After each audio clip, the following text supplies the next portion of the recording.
Selamünaleyküm değerli xalqım, sizləri xoş gördük. Ramazan ətirli Novruzunuz mübarək olsun. Bu gözəl günləri Allah şükürlər olsun ki bizlərə bəxş edib. Bu günləri istədim yeni bir pəhləvan hərəkəti göstərim. Sizlərin gözəl günlərin, bu bayramları təbrik edim. Güc qüvvət Allaha məxsusdur. Və bu nömrəni həsr edəcəm inşallah Azərbaycanın görkəmli pəhləvanlarına. Gördüğünüz kimi 50 kiloqramlıq pəhləvan çəki daşıdır. Bu biri daşın yanına qoymuşam ki, yəni daşın fərqin izləyicilər başa düşsün. Bismillah. Allah Muhammed ya Rabbi.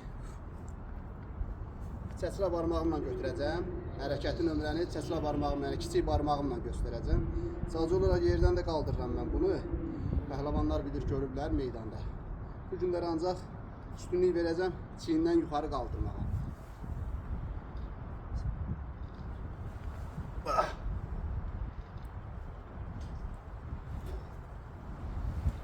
Gördüğünüz gibi kiçik barmaq.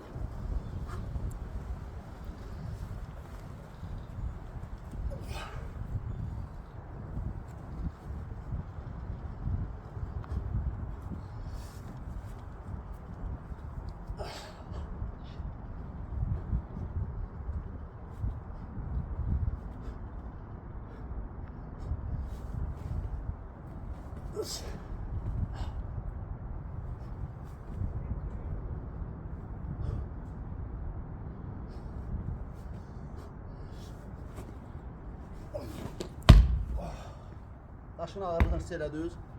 Çalışdım bir neçə dəfə cəhd elədim qaldırmağa. Bir daha bayramınız mübarək olsun. Əhsən oldu.